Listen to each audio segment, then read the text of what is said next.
நண்பர்கள் அனைவருக்கும் வணக்கம். இன்றைக்கி நம்ம பார்க்க இருக்கக்கூடிய இந்த காணொளி நாகப்பட்டினத்தில் அவதரித்து முக்தி பெற்ற அதிபத்தர் நாயனாருடைய கதையை தான் பார்க்க போகிறோம். வாங்க காணொளிக்குள் போகலாம். அந்த காலத்தில் நாகப்பட்டினம் கப்பல் வாணிபத்தில் சிறந்த ஒரு நகரமாக இருந்துச்சு. நாகப்பட்டினம் கடற்கரை ஓரம் நுழைப்பாடி அப்படிங்கிற ஒரு இடம் இருக்குது. இங்கே தான் வலைஞர்கள் நிறைய பேர் வாழ்ந்துட்டு வந்தாங்க. இந்த வலைஞர்களோட தொழிலே மீன் பிடித்து வியாபாரம் செய்கிறது தான். இந்த நாகப்பட்டினத்தில் வலைஞர் மரபில் அவதரித்தவர் தான் அதிபத்தர். இவர் ஆவணி மாதம் வரக்கூடிய ஆயில்ய நட்சத்திரத்தில் அவதரிக்கிறாரு. அதிபத்தர் மீன் பிடித்து வியாபாரம் செய்யும் தொழிலை தான் செய்துட்டு வர்றாரு. அதில் வரக்கூடிய வருமானத்தை வச்சு தான் அவருடைய வாழ்க்கையே நடத்திட்டு வர்றாரு. அதிபத்தர் ஒவ்வொரு நாளும் மீன் பிடிக்கும் போதெல்லாம் ஒரு மீனை எடுத்து சிவபெருமானுக்குன்னு சொல்லி அதை கடல்லையே விட்டுட்டு வந்துடுவார். இதையே வாடிக்கையாக வச்சிட்டு இருந்தார். சிவன் மீது எல்லையற்ற அன்பு வச்சிருந்தார். சிவபெருமானும் அதிபத்த நாயனாருடைய அன்புக்கு கட்டுப்பட்டிருந்தார். அதனால் அதிபத்தரை எப்படியாச்சும் உலகறிய செய்யணும் அப்படின்னு சிவபெருமான் நினைக்கிறாரு. இந்த அதிபத்தர் எப்பெல்லாம் மீன் பிடிக்க போகிறாரோ அப்போல்லாம் நிறைய மீன்கள் அவருக்கு கிடைக்கும். ஆனால் சிவன் எப்போ அவரை சோதிக்க ஆரம்பித்தாரோ அப்போதிலிருந்தே பார்த்திங்கன்னா எவ்வளோதான் முயன்று இவர் வலை வீசினாலும் ஒரே ஒரு மீனுக்கு மேலே கிடைக்கிறதே இல்லை.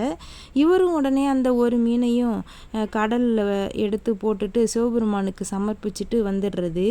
இப்படியே சில நாட்கள் வெறுங்கையோடையே வீட்டுக்கு போகிறாரு. பொருளாதார நிலை அப்படிங்கிறதும் குறையுது. ரொம்ப கஷ்டப்படுறாரு.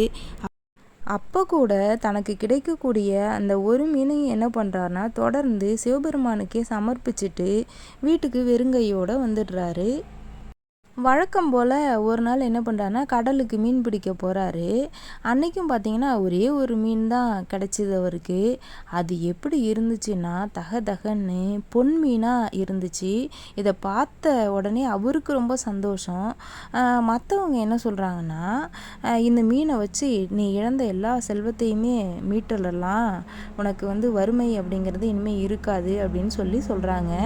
ஆனால் இவருக்கு பார்த்திங்கன்னா அதில் ஆசையெல்லாம் இல்லை. இவர் என்ன நினைக்கிறாருன்னா இன்னைக்கு பொன்மீனே கிடச்சிட்டு இதை எப்படியாச்சும் நம்ம சிவனுக்கே சமர்ப்பிச்சுட்டு நாம் வீட்டுக்கு போகலாம் அப்படின்னு நினைக்கிறாரு. நினச்சபடியே என்ன பண்ணுறாருன்னா சிவபெருமானுக்கே அதை சமர்ப்பிச்சிடுறாரு. இவரோட இந்த அதீத பக்தியை சிவபெருமான் உலகறிய செய்யணும் அப்படின்னு நினைக்கிறாரு. திடீர்னு பார்த்தீங்கன்னா வானத்தில் ஒரு பேரொளி வருது. உடனே விடை மீது இறைவன் தனது உமையாலோடு அதிபத்தருக்கு காட்சி அளிக்கிறாரு. இப்படி காட்சி கொடுத்த சிவபெருமான் இந்த சிவபுரியிலேயே தன்னுடைய திருவடி நிழலை அடைந்து வாழும் பேரின்பத்தை அதிபத்தருக்கு கொடுத்து அருளிவிட்டு மறைந்துடுறாரு. அப்படிப்பட்ட மிகச்சிறந்த சிவனடியாராக விளங்கியவர் தான் அதிபத்தர்.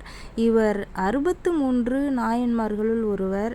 நாகப்பட்டினத்தில் அவதரித்து வழிபட்டு முக்தி அடைந்துள்ளார்.